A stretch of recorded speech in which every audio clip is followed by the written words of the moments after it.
A very good evening to everyone. Welcome to Canada. This is Kushalmehra, as always, with Daniel Boardman. Donald Trump is at it again. Donald Trump has decided that he's going to make the life of Prime Minister Carney and every single Canadian as entertaining as possible. So let's start with the obvious main news of the day in Canada. So Donald Trump has tweeted, "We have just been informed that Canada, a very difficult just love the way he writes. Trade. Very difficult country, all kind to trade with, trade in all caps, including the fact that they have charged our farmers as much as 400% tariffs for years on dairy products, has just announced that they are putting a digital services tax on our American technology companies, which is a direct and blatant attack on our country. They are obviously copying the European Union, which has done the same thing and is currently under discussion with us. Also, based on this egregious tax, we are hereby terminating all discussions on trade with Canada, all in caps again, effective immediately. We will let Canada know the tariff that they will be paying to do business with the United States of America within the next 7-day period. Thank you for your attention to this matter." Okay, so it is very ridiculous, but I think it's important that we provide important analytical value as social media experts. Significantly reduced amount of cap locks for an angry Trump tweet. This is very low on the angry scale, very high on the deranged scale, right? Just starting a war with Canada. Like it doesn't. He's going out there ranting, but it's not a very angry rant, as you can see. Only 2 words cap locks. I think this is. I wouldn't be surprised if this is a position that gets modified within 48 hours. Just throwing it out there on this one. So yeah, Trump's terminated all trade. Listen, you know me. I'm an old, I liked Maxime Bernier in 2017 when he was talking about the milk mafia and the dairy tariffs and the protectionism in Canada and free trade Canada. Guys, I'm there, and we're trying to have this conversation. So I get it. Like the friggin' dairy cartel in Quebec is holding the country back. Okay, I'll draft me into the army. Good draft draft me in before I go fight for Israel or India, or Israel then India. Draft me to fight, to go to Quebec. Train, I will parachute into Quebec and take on the entire dairy cartel if necessary, okay? But we know this, and the 400% tariffs are only on oversupply quantity. There's a discussion to be had about Canada standards, America standards, and all this. Fine. But our ridiculous economy, and then digital tax, that's also the digital taxing thing, that's going to drive Americans crazy because on their free speech protectionism stuff. Now, is this all in coordination? Is Carney going to do this? And this is why he's saying European to become a villain, and then Donald Trump will go grr, and then he'll kind of come in and then moderate and be this sort of balance in the show that is The Apprentice, because there's an element of just insane political theater here? Maybe. Or is this Donald Trump just not fully understanding the world and then flying off the handle on his own personal social media every couple hours? Maybe. Or maybe a mix of both, right? A bit of column A, bit of column B there. And this is, how the world works these days. So for now, I'd say for now, I suspect in 48 hours the conversation will be different. But for now, all trade between Canada and US. And all trade, and for everybody who's watching this live, we are only going to take super chat questions. Nothing else gets answered. Too bad, so sad. This has to be celebrated. This moment has to be celebrated with. Tariffs on Canada are on. Tariffs on Canada are off. Yeah, it's that. This never gets old. It's just gonna be that, and it's just gonna derange everyone. Mark Carney is the luckiest SOB ever. This is don't hate to play this game, but I love you. Hate it so passionately. Guys, and you're Mark Carney is gonna kill it. He's likely looking like he'll win prime minister again, or maybe not, or sunset, and he's gonna be replaced by Doug Ford. Okay, Doug Ford and Mark Carney are the luckiest sons of bitches in Canadian political history, and you just got to give it to them at some point. But yeah, Mark Carney gets to go everyone's elbows up, elbows down. Okay, he gets to do the elbows up, elbows down. Who gives a shit? And as long as he's not throwing a hissy fit, Like, liberals will just believe him. Like, if it was pure Poilievre, they'd be like, give us a solution right now. Poilievre has not solved global trade issues today. And then Poilievre would, like, not ignore them and do his own thing. He'd be like, yeah. And then, you know, the Conservative Party would do that. But for Mark Carney, he can just be like, I got it, guys. And everyone's like, wow, he's got it. And does he have it? No, no one has it. I don't even think Trump has it. But if he's just going to stand in the pocket for, you know, if he's capable of just sitting there quietly for 48 hours and Donald Trump sees a new shiny thing and, like, turns out, oh, Ayatollah Khamenei isn't actually your friend and isn't going to thank you for helping him survive the Israeli attack.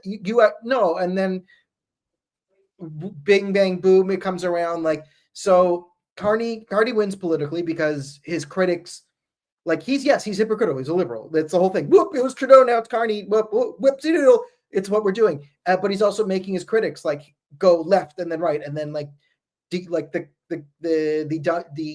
debunking of, like, what he's being criticized on from one week to the next is going to, like, delegitimize it. And most Canadians are going to be like, oh, good, we have Carney instead of Justin Trudeau, which is, like, true. Like, Justin Trudeau is an idiot, and he might dress up in a costume at a gay pride festival and go on a rant about, like, you know, why we should arrest, like, Ted Cruz or something. And Carney's not going to do that. He will not be in a thong and Caravana, and that's what qualifies positive, productive Canadian leadership these days. All right, but okay, let's try to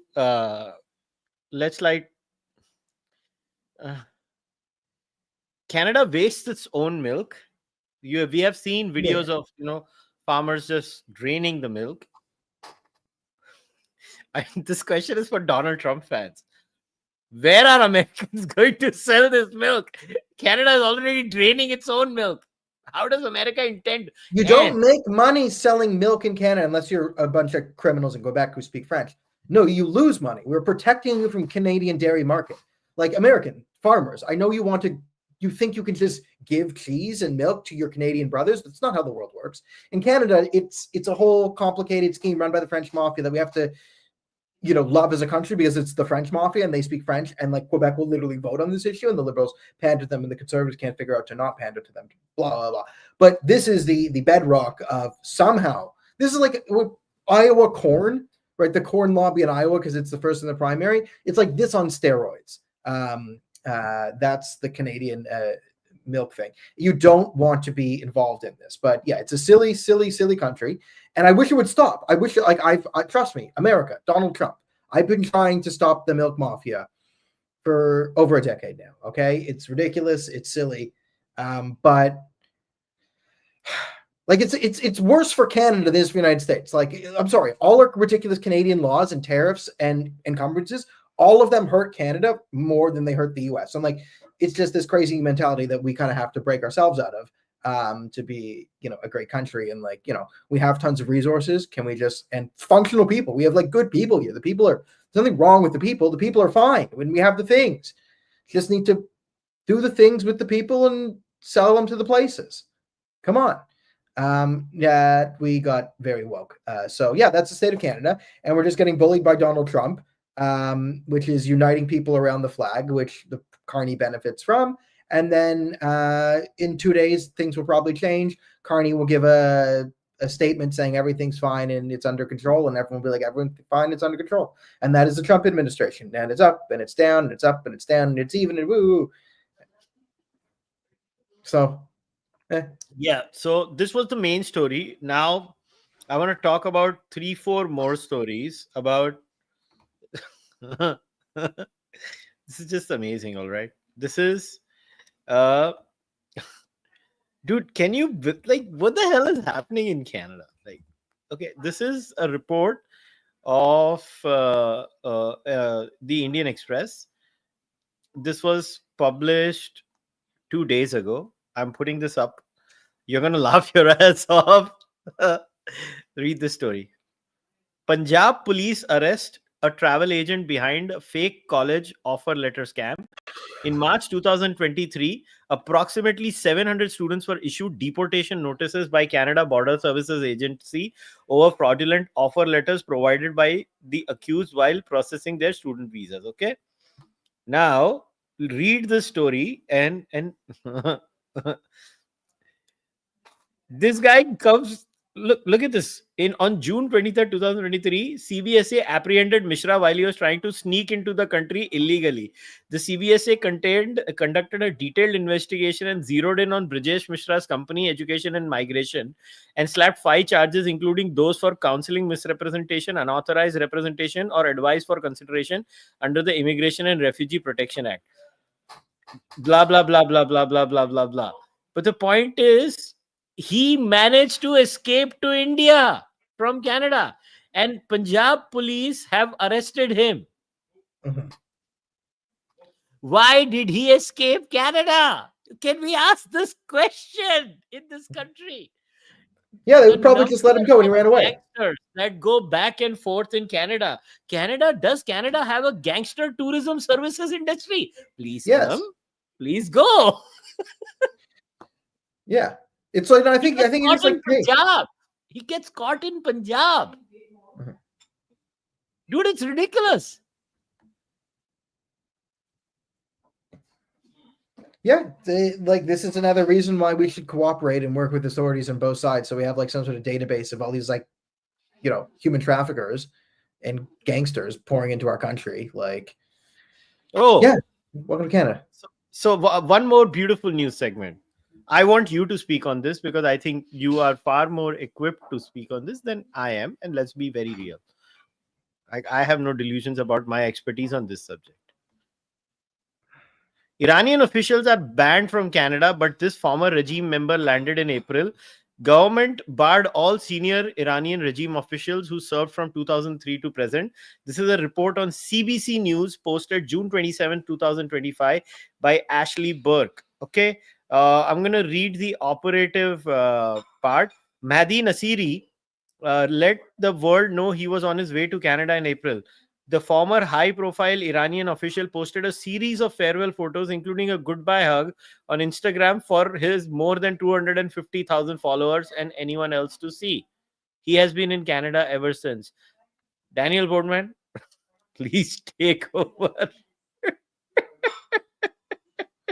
Like this is just like where like we have no enforcement mechanisms. Like we're not doing the work. Like we don't, like we have these things, we have these sanctions on these people, but like then there's no like government follow through. There's no like vetting again. People are just like so blatant of it. Like again, like it's just easy for a gangster to just take a passport, this and that, bought a ticket, bang, bang, boom, has something, like whatever, like everything's so lax. We don't have a system to even look for this.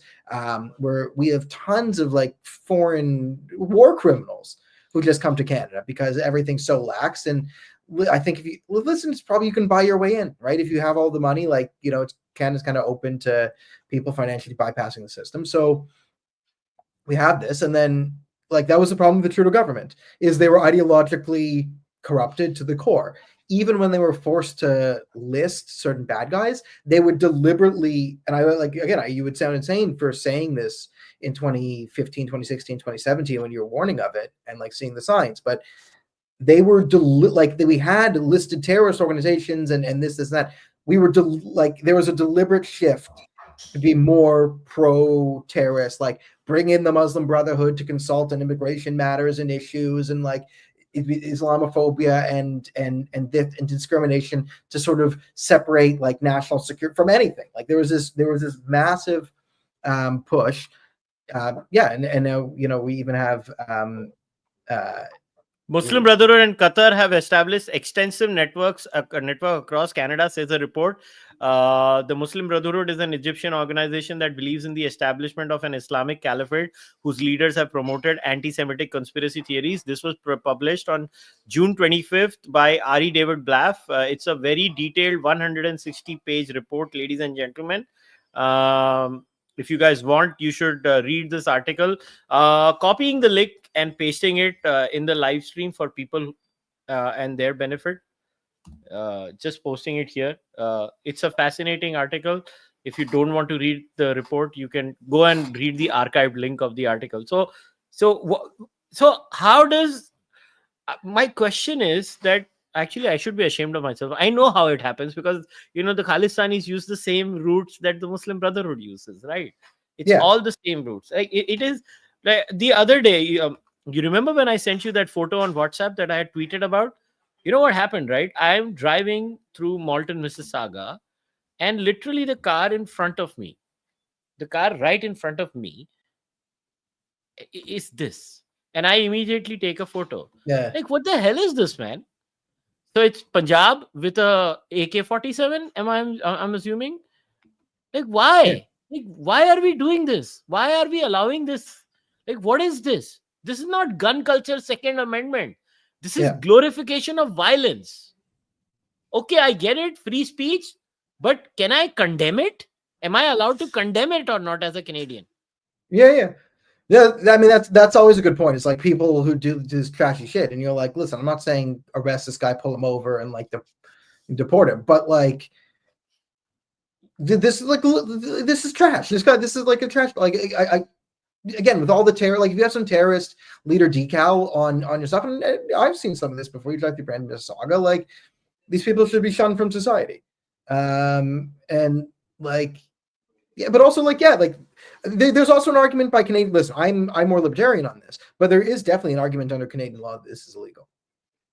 Like, definitely, if you did some sort of like the South will rise again with an AK-47 on your car in Canada, that you would be pulled over and arrested for. Like, society like wouldn't let you get away with doing that. Like an M16 and like, you know, the South will rise again, or like, you know, states' rights, or like it would say like you try doing that, and you wouldn't get away with that in Canada, but you can do it for Khalistanis nonsense here. And like this is again, I'm saying it's cataclysmic failure across the system that bled into the culture of Canada over 10 years when we full on adopted. You could say the wokeification, say the Trudeauification, but it was all of this, and like again, national security was and everything was co-opted by all of this.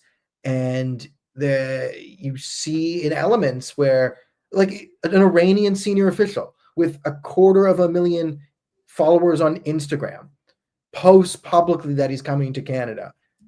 Like, obviously it should have tripped some alarms, and some alarms are tripped. But we have a system where even when some alarms are tripped, the default action of the person inside the system is to do nothing because they have no faith in the system. Like that's how bad it is, where the people inside the system, the intelligent ones, don't have faith in the system. And you're seeing a failure of the system to operate. And that's Canada in drugs, gangs, terrorism, radicalism, you know, people outside synagogues and mondars and churches screaming and burning and yelling and hitting things.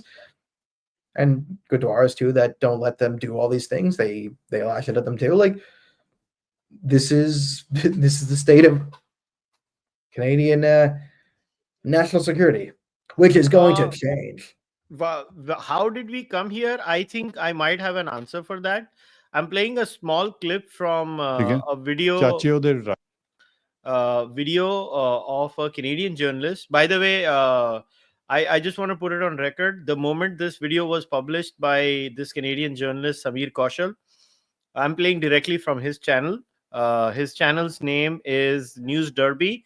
And you know what? I'm just going to leave a link for the video in the live chat for everyone so that there is a proper reference. And I want all of you, this video is in Punjabi, ladies and gentlemen. I have already told Sameer to put English subtitles in this video before people say, oh, how will other Canadians watch this? I think I actually, the first thing I did when I saw this interview with Sameer was I called Sameer and told him, what the hell are you doing? Why aren't there English subtitles? This is so important. So many people should know about this discussion. It's not just for consumption in India and parts of India and Canada. And who this is, like, this is a character too. This is Jaspal Atwal. So this is Jaspal Atwal, a former Khalistani, someone who's gone to jail for attempt to murder, if I remember correctly. He tried to kill, if I remember, Ujjal Dosanjh, and he was jailed for that. He's come out. I think he's also related to someone in BC politics, and well, I would urge everyone to just go and freaking watch this video. I highly recommend it. The information in this video is, as someone, I know this shit. Okay, this is kind of my subject. I know this shit a lot more than the average person in India and Canada also does.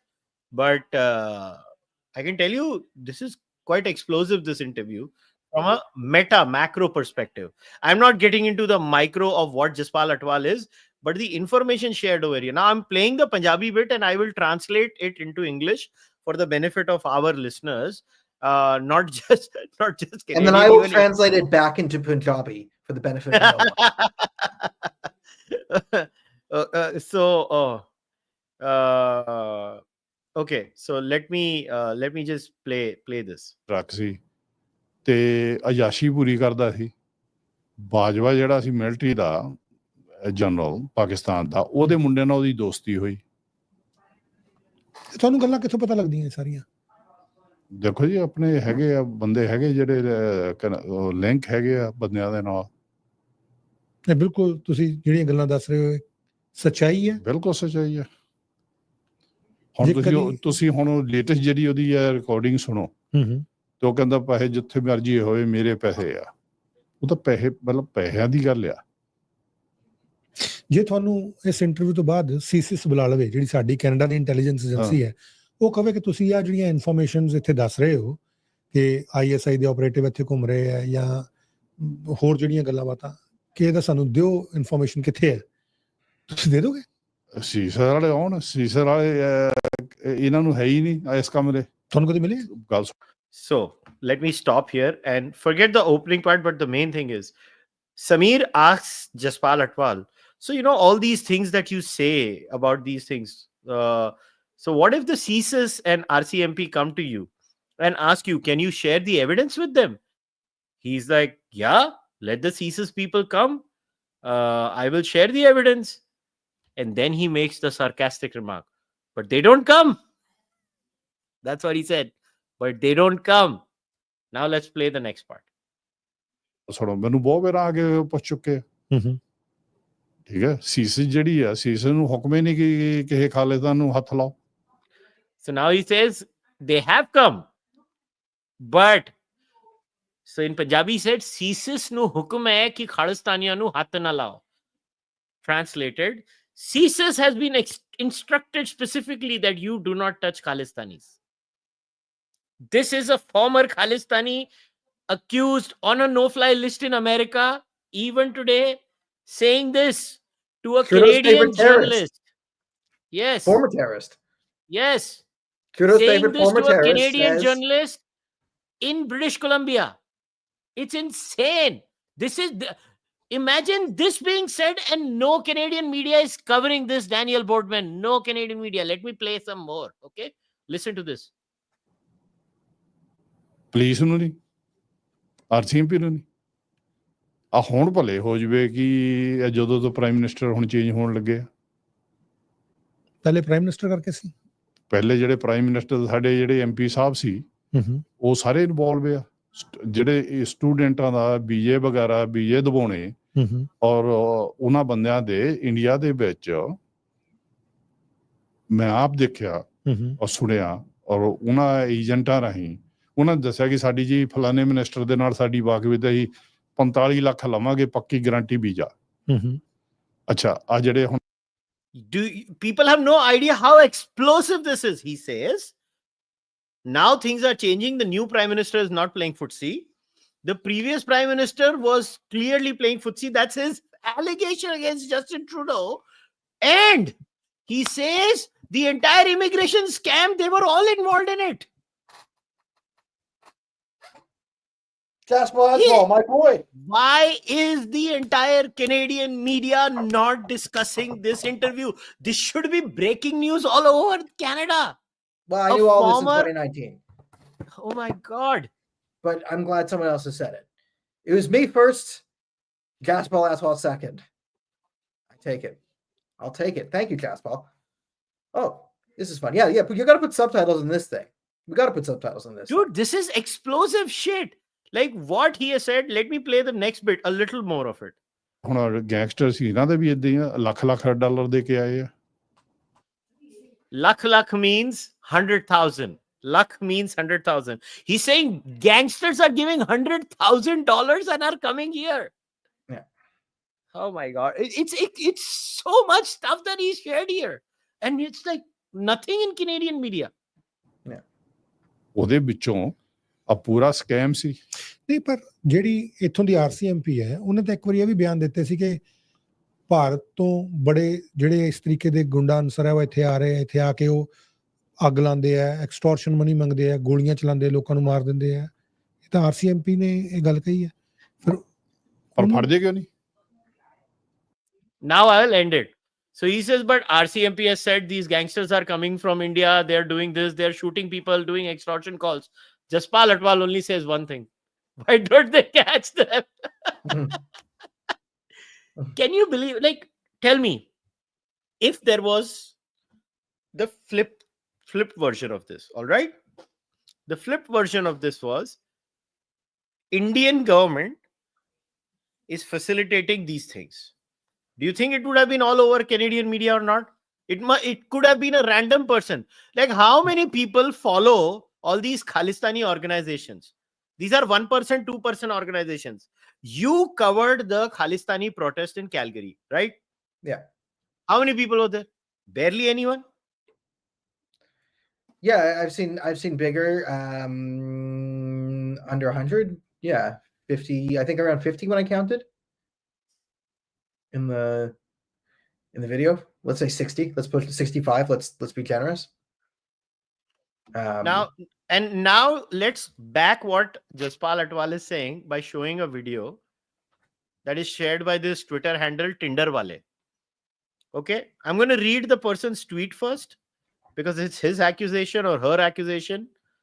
Gurpatwan Pannu seen here hugging Paramjit Singh Pamma, allegedly under the watchful eyes and blessings of CSIS in a recent video. Pamma is in NIA's most wanted list, National Investigation Agency of India, and involved with banned terror group Six for Justice, which is funded by Pakistani ISI. All right? Just watch this clip. I'm not playing the audio on it. Here is Pamma coming meeting. So allegedly, this is the gentleman who is that alleged CSIS person. I don't know that. I cannot verify it. I am just stating the claim made by that handle. So before somebody accuses me, I am just stating the claim. Jaspal Atwal has said the Canadian government's former Prime Minister had specifically said you're not touching Khalistanis. Is that the guy? Oh, the guy in the hoodie. Is that like, I think I recognize him from a year ago. He's always, I think he's one of the Khalistani leaders. So this is Pamma. This is Pamma. This is Gurcharan Singh Dal Khalsa. All right. This is Pamma's audio. You should listen to this audio. All right. So Pamma, I'll make the point here because I'll speak for incompetent white guys. The Sikhs for Justice doesn't qualify as a terrorist organization in Canada and the US. So no, I know. So I'm not talking about Sikhs for Justice. I'm talking about Pamma. Like, this is the standard. Like, you gotta prove like, who is this crazy? Because we love Sikhs for Justice here. Yeah. They're so Sikhs. What They're I'm saying justice. is Pamma was so this is allegedly a recording of Pamma where he's saying that 1 million was spent on Khalistan in London. So these are all shared by Navdeep UK, a Twitter handle from UK, by the way. It is insane. Like, these things, and I'm like, nobody is watching this interview of this gentleman. Like, barely anybody has watched it. What is happening in this country? Well, there's no English subtitles, so no one can know what's going on. Like, you can't expect anyone at the National Post to sit. No, but Indians are not watching it. Indians are not watching. Indo-Canadians are not watching it. They understand Punjabi, even if they're not Punjabi. If they're Northern Indian, they'll understand it. Like, Western to Northern India will easily understand Punjabi. I understand Southern Indians will not. But anybody from my state, Maharashtra, all the way to Northern India will get what's happening. That's a lot of people. I am shocked. It's just not been in the news cycle. Like, this should have been a breaking news. No, you need subtitles to make it into the English. I know your people. They're not going to care if they know the white people aren't going to care. And you know, everything he's saying, right? Everything he's saying is true. Look at this news. I've been This was saying this all reported for by years. CTV. This is Jaspal Atwal, reported thanks by for backing me CTV. up. He went from Trudeau's favorite terrorist to Daniel's favorite ex-terrorist. Brampton man charged after more than 23 million worth of cocaine seized at border crossing. Like, what is happening? So the report by CTV says Karamveer Singh, 27 of Brampton, was arrested at the crossing and transferred into custody of the RCMP. He is charged with importation of cocaine and possession of cocaine for the purpose of trafficking. Huh? It's insane. It's insane. What is this?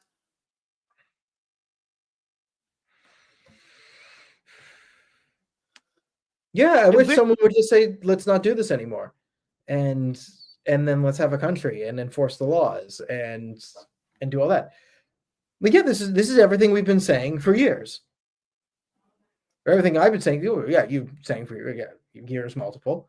And now, listen, it means the tide is turning. Carney's actually taking this seriously.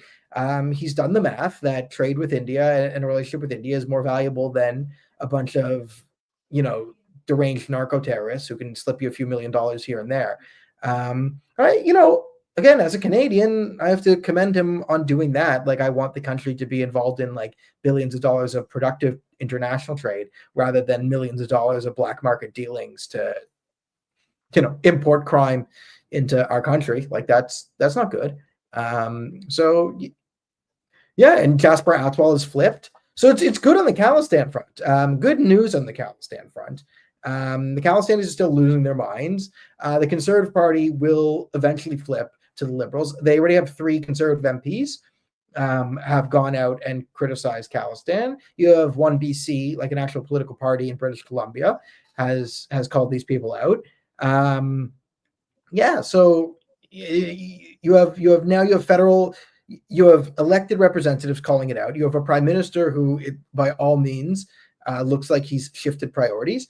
And you have Khalistanis now seeing the writing on the wall and defecting, because I think Jaspal Atwal did the quick math and thought, probably if they're going to crack down on the whole grip, better to be on this side than on that side. And fine. Like, he did his crime, he served his time, and then if he wants my ultimate forgiveness and for me not to make fun of him forever, he has to come in front of a camera and like say, yeah, sorry about being a crazy person, but here's the crazy person network that I'm going to help roll up. Like, yeah, okay, if you're the person to sort of roll up the criminal network and give some of the keys, fine, forgive him. Good job, Jaspal. Like, we have bigger fish to fry here. Okay, good. Jaspal Atwal coming. Who would have thought? Who had it? Who had on their 2025 bingo card? If in December, I'm giving you a bingo card and you have to say, Daniel says, "Good job, thank you, Jaspal Atwal," and means it. You don't think you're going to pull that one off, but it's a crazy world. Dude, I am shocked that this is such sensational news. A former gangster, terrorist sympathizer, person guy who was tried to actively kill a involved- freaking federal minister and former premier of one of the provinces. And this guy actually says that the former Canadian Prime Minister had instructed CSIS and RCMP to not act. And the current one has changed that. Are we insane in this country? Don't we have any shame left? Do we not care about human life anymore? What are we aiming? They keep saying, you import the third world, you become the third world. Here is your guy saying that your prime minister, your first world, your prime minister is a first world white man. He is doing this. What has the third world got to do with this? This is your first world mentality. My question is to everyone else. Like, here, third world is like us. We are shouting and screaming, dude, fix this. We don't want it. And then everybody acts eloquently. And what's with, I don't understand. So the previous accusation, I really need to understand. I don't want to give them importance. I'm just making a passing reference. The first accusation of the white supremacists on me was that I don't care about Canadian sovereignty. Then I care about Canadian sovereignty. Why are you caring about Canadian sovereignty? I think, what is this? They're amazingly. I don't want to use the word demonetized on YouTube, but like everyone knows the word I want to say about their intelligence. Yeah. It starts with a R, ends with a D. Yes, like there's such obstructionists, and it's so funny. Like they're just losing their minds. That again, like it's a Jew and a Hindu. Like they can't. They have no complex faculties to them. But I think it's also a product of like more like Puritanism. So they don't want a solution to the problem. They want to scream zero immigrants, zero this, maximum racism, maximum whatever. We need this, and that. So that way they can never fix the problem, and then they can always maintain sort of moral Puritanism because they now have. I mean, if you're in Canada and you're like a white ethno-nationalist, there's not a lot of places you can be popular. Like, yeah, you could probably go to a Free Palestine rally and in the midst of all the Free Palestine things, like start telling people your views on the Jews. That might go over. Like, that's probably like in the middle of like, yeah. So in the middle of like an Antifa Palestine rally, like you might be able to like let it out there. But you have such a small social circle to begin with that it's sort of like, people want to just be the most pure about something. Like I've criticized Iranians and like the cult of Reza Pahlavi, the Shah, right? There's people who just support the monarchy. Like I would be like, yeah, okay, we can have a constitutional monarchy. And there's people who just like, no, like we must praise Reza Pahlavi to the maximum. Is that a real political position? No, but is everyone just trying to be the most pure within a movement? You have this same phenomenon pulling up white nationalists, where it's like no one else could talk about this. Like, how dare you try and right? They're going to attack.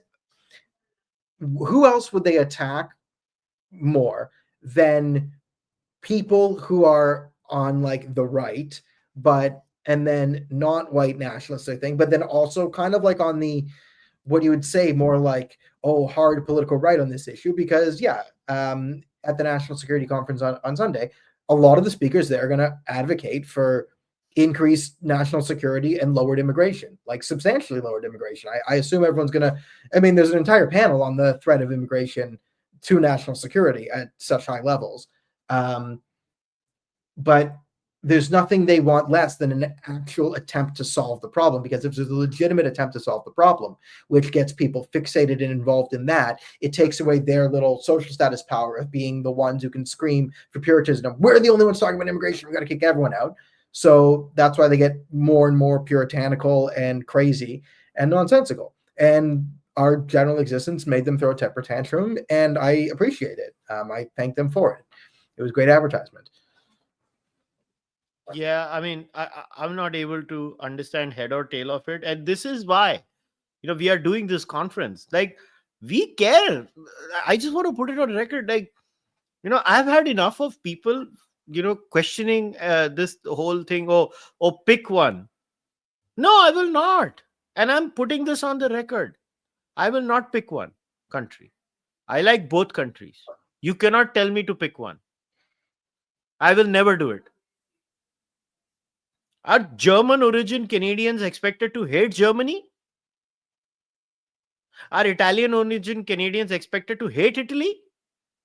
Why should I, as an Indian origin person living in Canada, expected to hate India?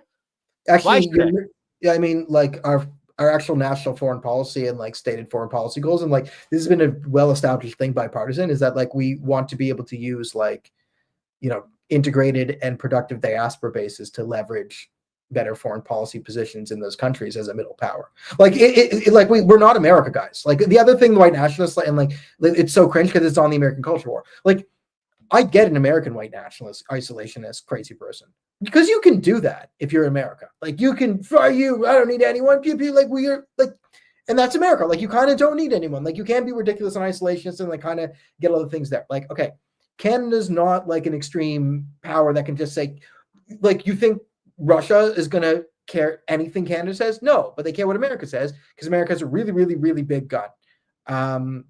We don't. So in order to find leverage, we need to find leverage diplomatically. And also we should have a good functioning military to actually maintain some sort of significant hard power. And if you, again, we're a country that you might want to use it more for rescuing people at disaster sites or out of a war zone than like, shooting terrorists in the face. Okay. But our foreign policy positions are different than America, which can outright bully. We can't. Our foreign policy positions require some like positive integration of these communities, and then the ability to then leverage those communities internationally to form, diplomatic and financial and, exert some sort of power and like alliance structure through that. Now, there's a balance to this, is the whole thing. So this is why, one of the reasons why immigration was always pushed as a good, because there is positive outcomes, you could say, to immigration, and there is more positive outcomes if you're able to integrate immigration, like the higher and the quality and all that. The problem is, for Justin Trudeau, we just pretended that immigration net large is a net good, net large, not something we have to manage. So we just threw immigration and everything, open up the doors financially incentivizing companies that are like corporations to hire new temporary foreign workers over Canadian citizens, like giving them financial incentives to that. That's insane. Like that has to stop. And a lot of this has to stop in the LMIs, and like there's whole schemes and it's schemes and whatever built on that. I don't even like fully remember where we started or where to land this plane, but I'm just getting wound up on immigration. Who are we ranting at? The white nationalists want? No. We're not ranting at that. We are trying to explain that different people have different points of view, and that is all fine. I think white nationalists should have every right to hate me as a brown person. I have no problem with that. I think they should be allowed to spew hatred against me, my community, at an individual level. I have always said hate speech is part of free speech, and I stick to my guns. That's my point of view. I've always been very clear about that. What I don't understand is that you first accuse a group of, you accuse them of being narrow-minded and parochial and this and that. And then when these people try to fix the problem, right, they say, okay, no, I agree, Canadian national security is an issue, and they try to do something about it, and they get a diverse set of people, right? This is not one or two. Like, I want to take some time and explain to people why these different people are coming together. It's not like, oh, I am this, I am that, I am special, I am X, I am Y. It's not about that, guys. It's never been about that. It's always been about us wanting to make a point with as much decency as possible. And there is a reason why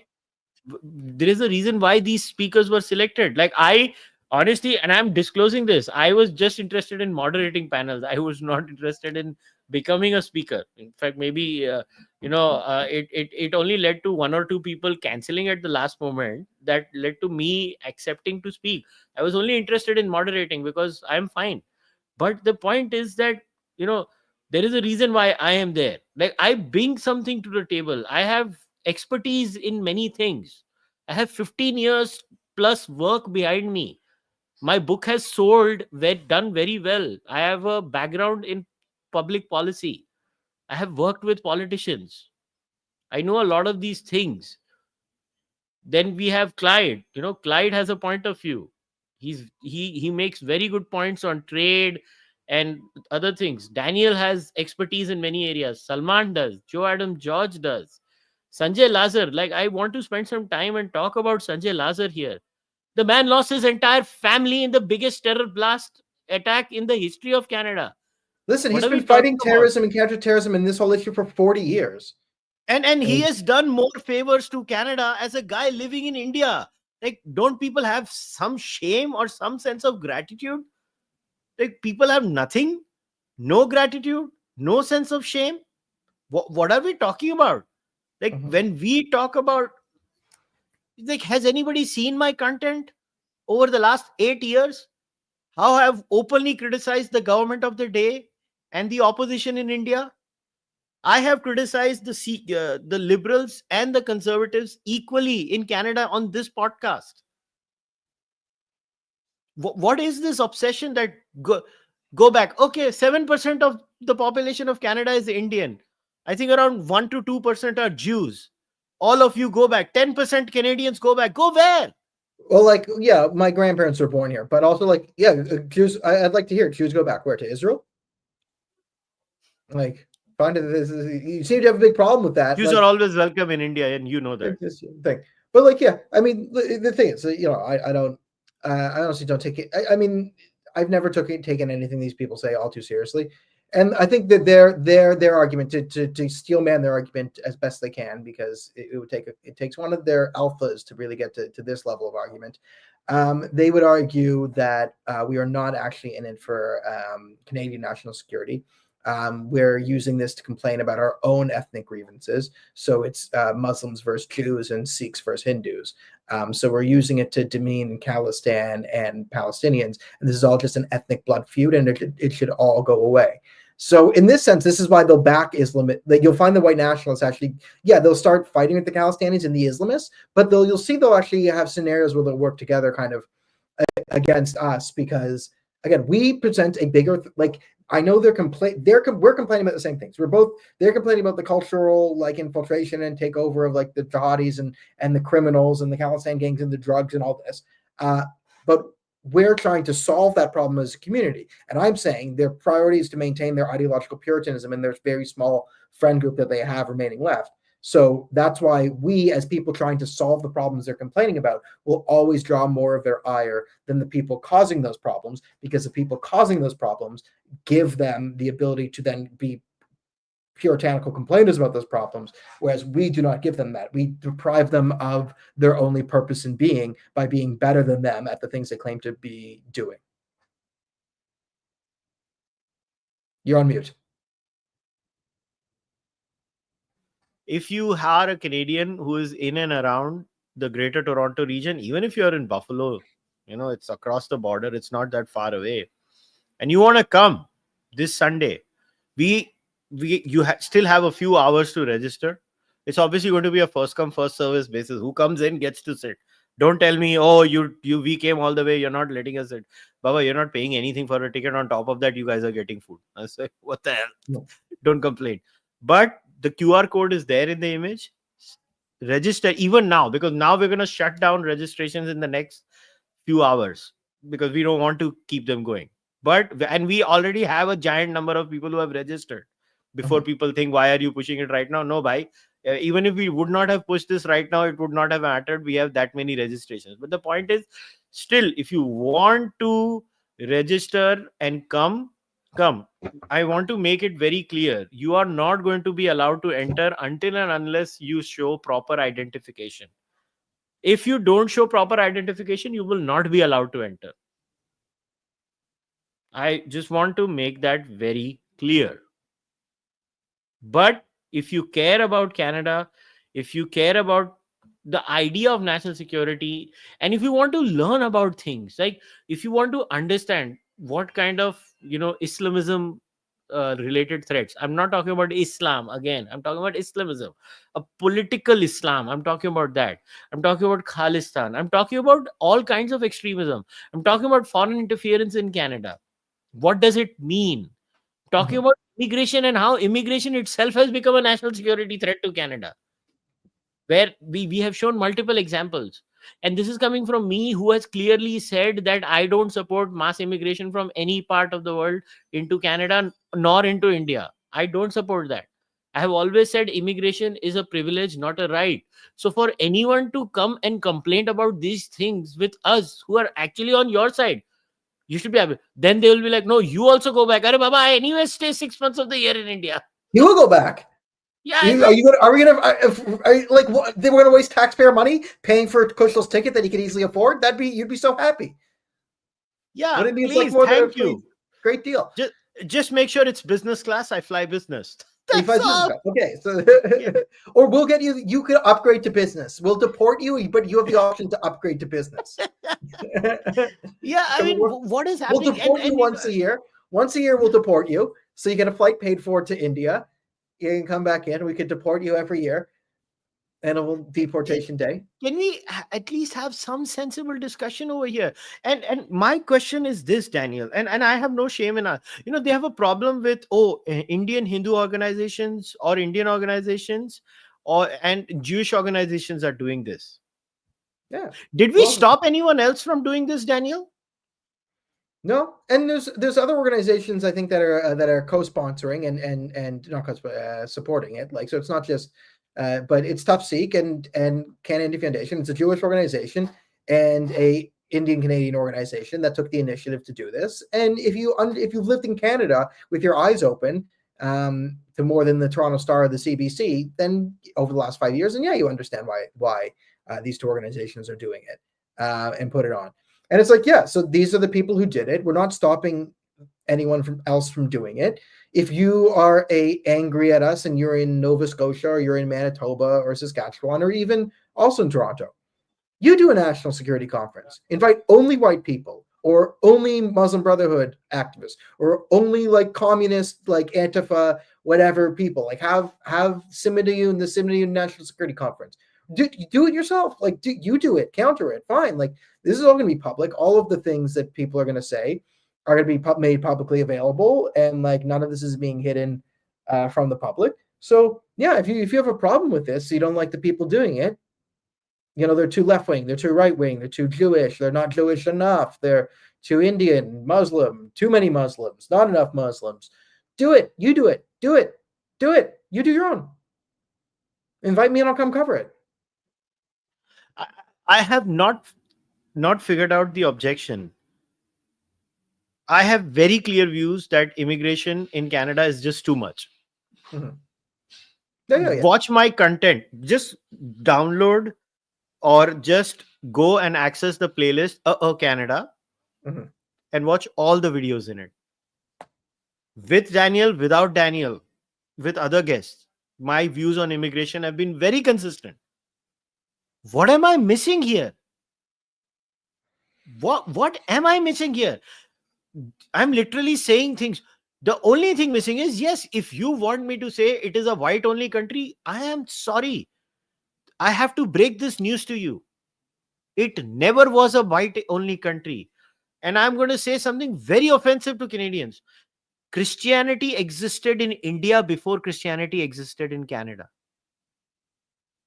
Yeah. I have news for you, Canadians. Christians came to India before they came here. You don't even get to say that to us. What the hell are you guys talking about? Check when the first Christians came to India. Their numbers are increasing, not decreasing. What is this discussion?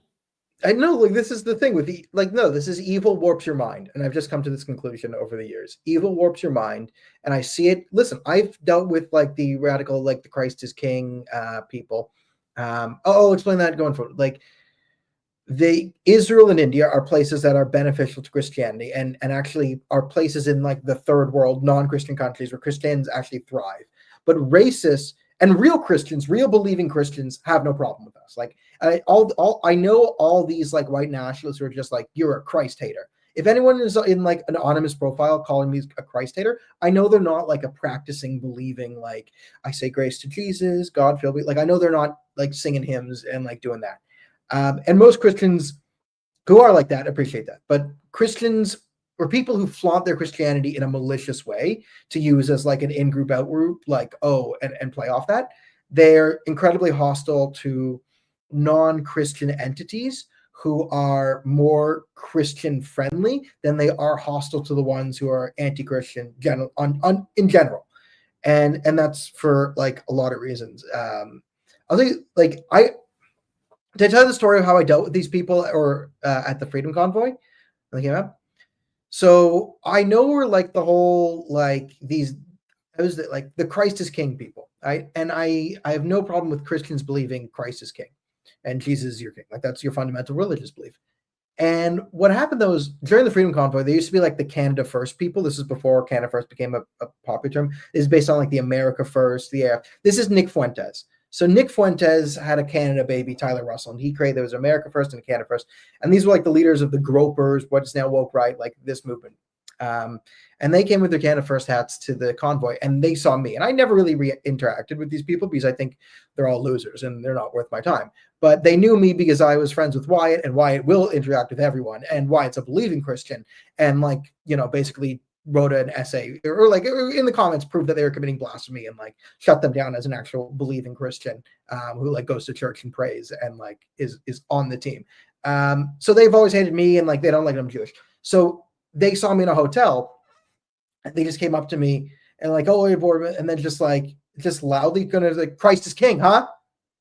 Christ is king, right? Right? You believe that? No, yes. Like getting really loud to get everyone else in, right? Because no one knew what the fuck is going on, but I knew I saw it instantly. I'm like, oh, I see what this is. Like the anti-Semitism thing, like, oh, they want me to get offended. Like they're clearly aggressively coming at me in a way that they want me to just go, and like there's a calculated sort of ambush thing where like they want me to go like, yo, shut up, or like leave me alone or whatever. Because then they wanted to say, oh, you're offended when we say Christ is king. Like that's the whole Christ is king thing. It's to make Jews or non-Christians be like, oh, you're like scream it in their face and get under their skin and nudge them. And then when they go, hey, be like, oh, you're offended by Jesus. This person's offended by Jesus. And I saw that instant, like, oh, this is like an interesting, like how these people spend their time. Like my thing was like, then I saw everyone looking at me and I said, oh, good, better him than you. And then sort of walked away.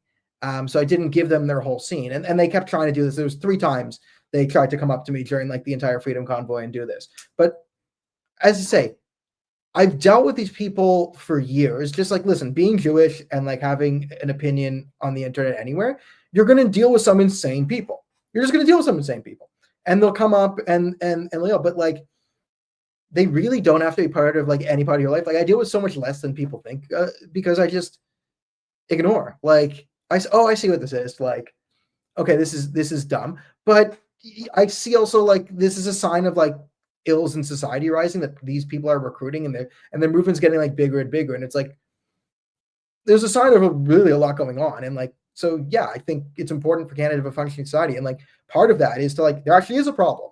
Listen, these people have a legitimate concern that they're warping.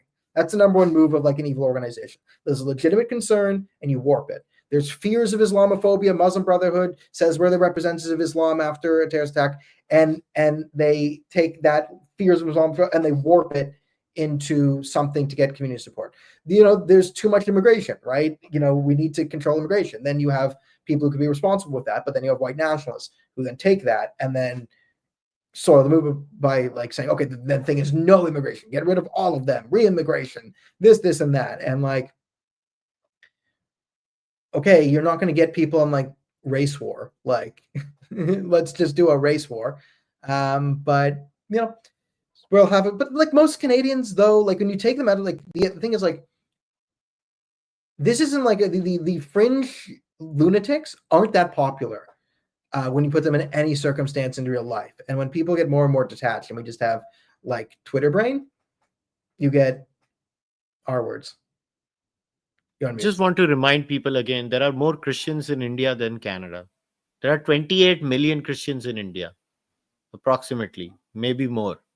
I'm being conservative. There are 20 million Christians in Canada. Please don't give us lectures on Christianity. Just find it pathetic. Well, like again, the people I find, especially for Christians, my general point on this is, I will say again, I've never had a problem with a believing Christian or experienced any actual hatred or anti-Semitism from a believing Christian. It's people who like want to leverage like an in-group thing as malice. I think that's like actual taking the Lord's name in vain. I think that's the actual blasphemy, like is when you use your religious affiliation, like whether I'm Hindu or I'm Jewish or I'm Christian, to be like as a whatever, like to use your in-group and like your religion for the purpose of like spreading blasphemy, like having your own evil thoughts and then covering it with your religion. To me, is like that's what I consider blasphemy. Daniel's 10 Commandments. Whatever. I just find it so stupid that this whole thing was there. So once again, reminder to everyone: scan the QR code. If you have not registered till now, register. Come meet me. Come meet Daniel, Clyde, everyone else. Let's have fun. There'll be food.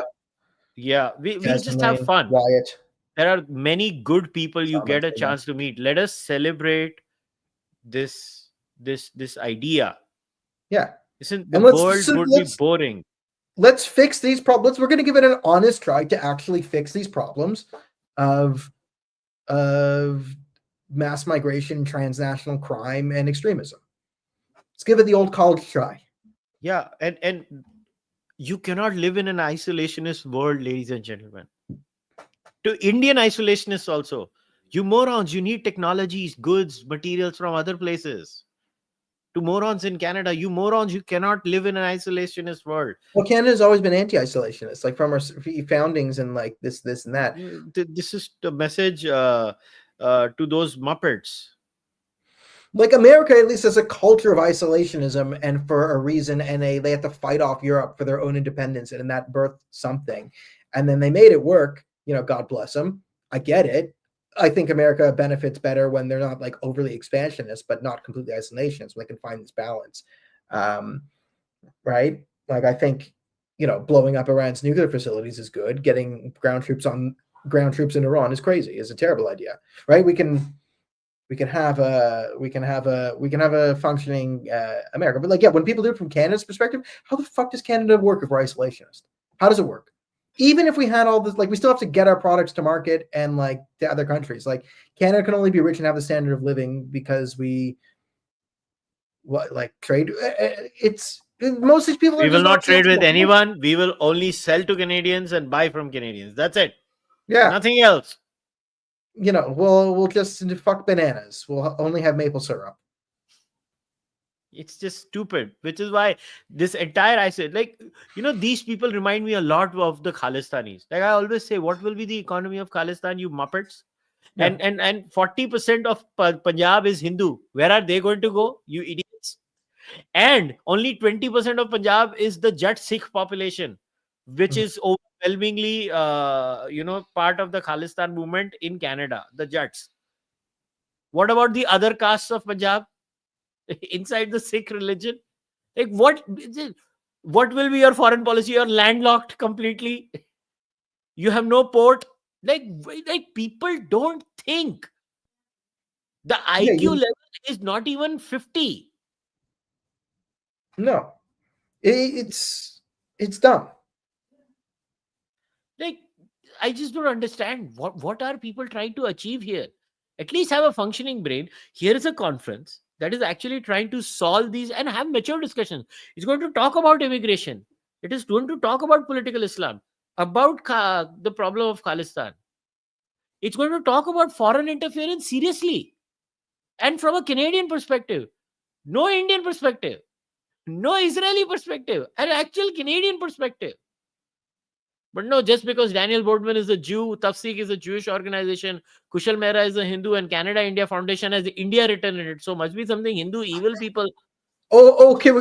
My favorite one is, do you have the one where they get mad and they forget to mention that Salman Seema was dancing with Melissa Lantsman during Nowruz on a. That was my favorite criticism of the entire thing. Yeah. So okay, Melissa dances. She's not allowed to dance. Or she's not allowed to dance. No, that's not their. That's she's not. That's too, no. That's she's not their too point. white to dance with a brown guy. No, she's Jewish, and she danced with Salman Seema, which is some sort of Talmudic ritual for. She was corrupting him with her Mossad powers. That's what it's contamination. No, it's like again, because I made fun of them for they're going Sharia law, and they're like, yeah, that's not the point. I'm like, yeah, I know your point is that it's a magical Jew dance that who it's are these unhappy people? They're losers, and again, you just learn to deal with them. All the crazy people in the world. Like, listen, we drive all the crazy people in the world insane, and it's nothing I haven't seen before. This isn't even high level. I don't usually respect any anti-Semite unless they're a repressed homosexual, because repressed homosexuals make the best anti-Semites by far. If there's a really good, Nick Fuentes, a guaranteed repressed homosexual, and then that's what drives him to be good at it, because anti-Semitism a lot. It's Doug Lemire is saying, tell me what you accuse the Jews of, I'll tell you what you're guilty of. There is a lot of that where people will you'll notice people will project their insecurities onto other people and then bully them. And all that's but it's just insane. My whole the sad part of this all is, life is so beautiful with variety. Yeah. Like, you try Italian food, you try all kinds of Mediterranean cuisine. You try Indian food, you try Chinese food, Japanese cuisine. I never, I'm so lucky now that you name the cuisine and it's available in Mumbai. Yeah. And you don't even find the difference anymore. World is better with cultures meeting each other. The world is literally a better place. Daniel could have gone anywhere in Delhi and Mumbai and had Western food anytime he wanted to when he Yeah. was there in India. And these things would not happen before. Like, Oh, can I just praise why I like the repressed homosexual anti-Semites? Yeah. Because you project on your anti-Semitism, and repressed homosexuals have the most like complex neurotic inner monologue that they're dealing with.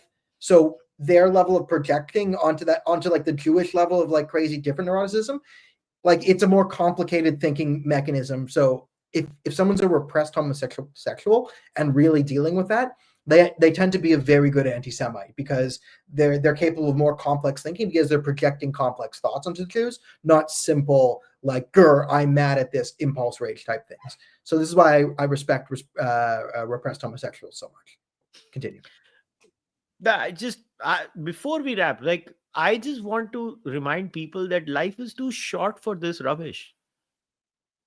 There are objectively bad things in every culture that should be criticized. There are objectively bad things in every country that should be criticized. Mhm. No society is perfect, and don't judge people and generalize people. Don't do it. Life is too short for all this.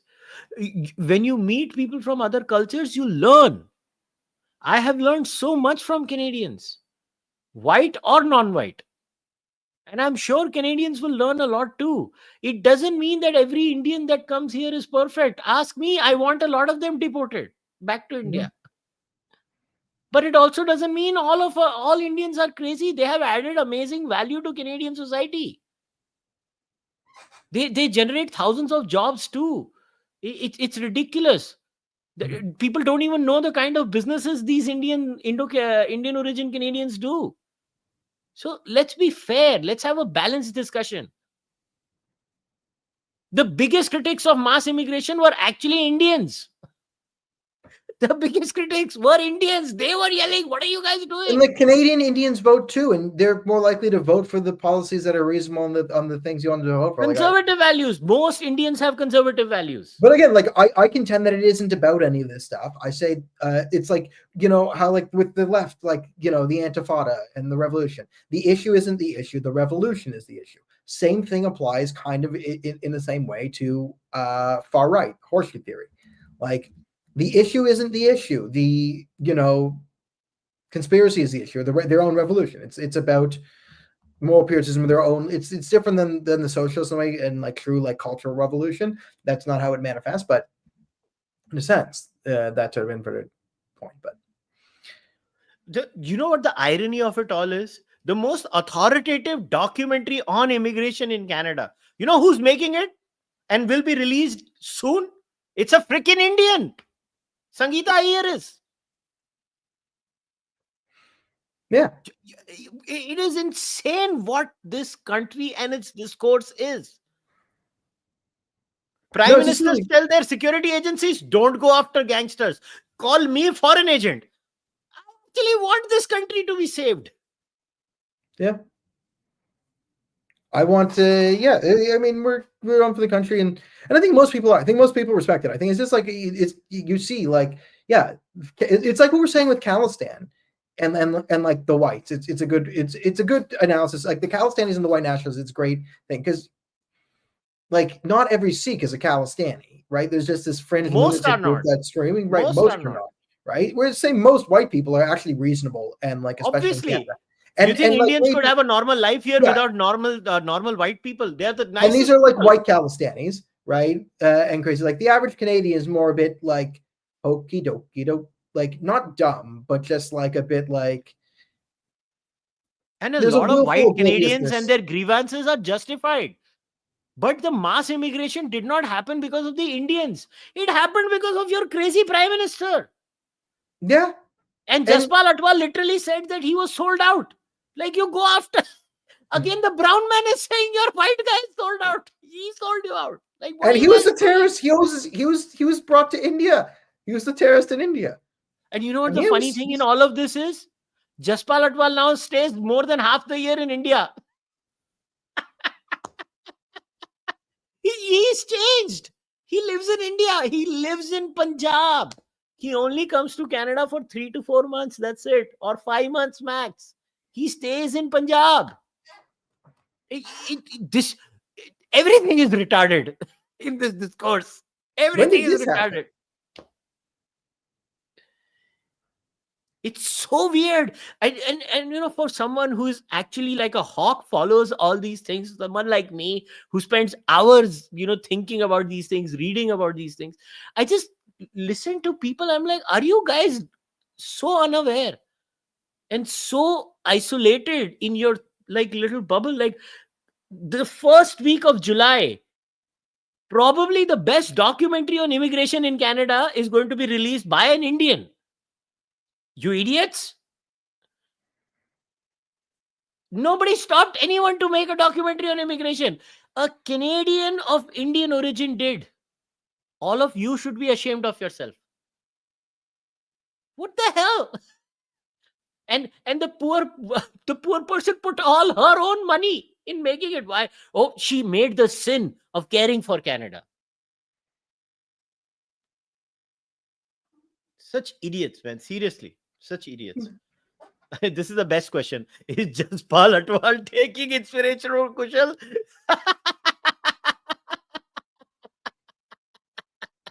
Kushal also lives half the year in India. Oh my god. That'd be so funny if you're like flying next business class. I get a selfie one year of you sitting next to Jaspal Atwal. We're coming back. The boys are back in town. Oh man. Oh man, it would be so funny. There were no questions in the super chats. People were just talking about comments, so there were no questions. There were super chats, but no questions. So before we wrap up, anything else you want to tell everyone before we wrap up? I'm really, I haven't had to say it, but I'm really proud of how the Zionist conspiracy did in Iran. We totally kicked the ass of all the mullahs. I don't mind the dual loyalties accusations anymore. I never really did. I never paid attention, but now I see them as a net positive. Like, yes, I did bomb Iran. That was me, that whole plan. I was the Mossad. I tricked them. I got them all into the room and blew them up and then like took out all the missile launchers. That was really effing cool. And I'm happy it happened. And then I'm happy that Trump took out the nuclear facilities. And then, it looks like we can get peace in the Middle East. It'd be nice to end the wars with a W and, move on with our lives. Yeah. Well, I just want to say, again, the details of the United Against Extremism conference are all there in the description of this podcast. Even if you're listening to an audio version of it and you're a Canadian and you care and you want to meet us, and a lot of good people are coming there. Come out, hang out with us, come in giant numbers, and it will be a lot of fun. Maybe give well thought of diversity a chance. Diversity per se is not a problem. Diversity done badly is a problem, because when it's done badly, it's not diverse. Mm-hmm. So my request to each and every one of you is, come meet us, let's have fun, and go follow Daniel on X. You can also send donations to Daniel directly on PayPal. If you want to send donations to me in Canada, my Interac email ID is kushalmehra81@gmail.com. Daniel's PayPal link is there in the description also. So you can click that link and send donations there. My UPI ID for India is kushalmehra@icici. But if you really want to support this endeavor, the reason I am able to be the way I am is because I don't do company ad reads. So if you really want to support me, become a member of this podcast. Either become a member over here in YouTube or you go over on Patreon. You can buy my book, Nastic. You can also buy Cārvāka podcast merchandise. If you can't do any of that, you're an audio listener, leave a rating on the audio platform. If you are watching this on YouTube, like this video. Subscribe to the Cārvāka podcast YouTube channel. leave a comment in the comment section. I will see you guys next time. And I really am looking forward to meeting everyone this Sunday. I think probably this is my first official talk in Canada since I've come. So I'm really excited about it. I get to meet a lot of other good people. So I'll see you guys this Sunday. Until then, this is Daniel Boardman and Kushal Mehra signing off from Canada. Take care. Bye-bye.